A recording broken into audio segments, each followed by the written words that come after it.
Sestre bliznakinje Teodora i Isidora Milić vratile su se nedavno iz Crne Gore, tačnije iz letovališta Baušići, gde su prethodnih dana boravile u sklopu nagradnog putovanja.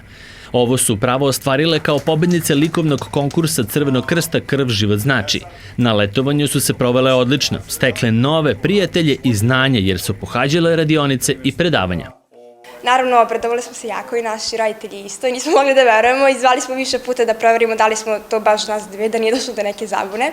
Osvojili smo 10 dana na moru, u odmaralištu Crvenog krsta u Baušićima.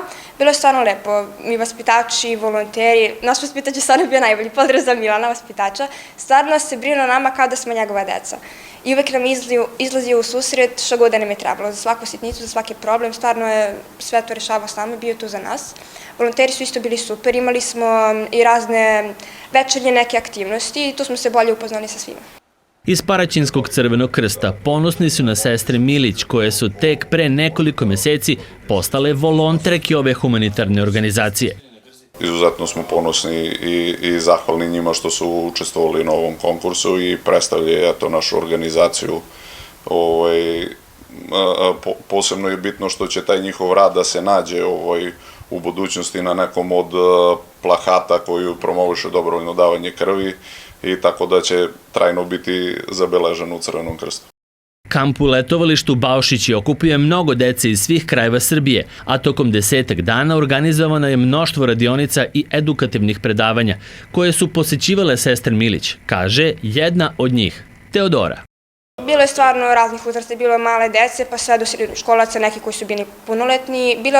Bili su deca sa raznih prostora, sa Kosova, iz Novog Sada, iz Beograda, tako da bilo je stvarno puno dece, jako puno, sa različitih prostora, kažem, različita godišta i volonteri su isto bili ili iz Jagodine ili iz Negotina i s njima smo se super sprijateljili. Imali smo i časove, tamo imali smo difuziju, to je istoriju Crvenog krsta i drugi predmet smo mogli da biramo između likovnog, muzičkog, trgovine ljudima, ja sam izabrala prvu pomoć.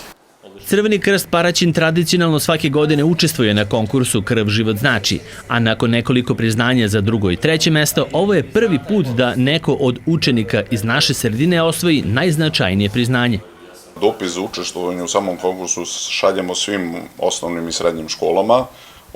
Uglavnom, sve škole sa teritorije našeg grada se odazovu sa svojim područnim odeljenjima ovom konkursu.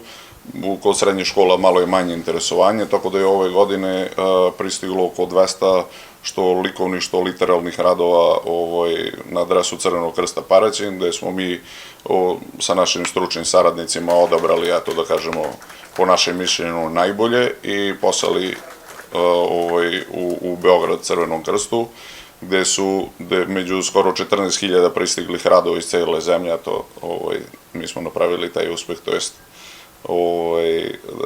devojčice su osvojile tu prvu nagradu. Ova humanitarna organizacija će sa kolegama iz Jagodine ovog leta, tačnije krajem avgusta, organizovati kamp za volontere na Grzi, a u opštinskim prostorijama u Paraćinu biće održane 2 obuke za buduće vršnjačke edukatore. Druga akcija dobrovoljnog davanja krvi će u prostorijama Crvenog krsta biti održana u ponedeljak od 8 do 14 časova.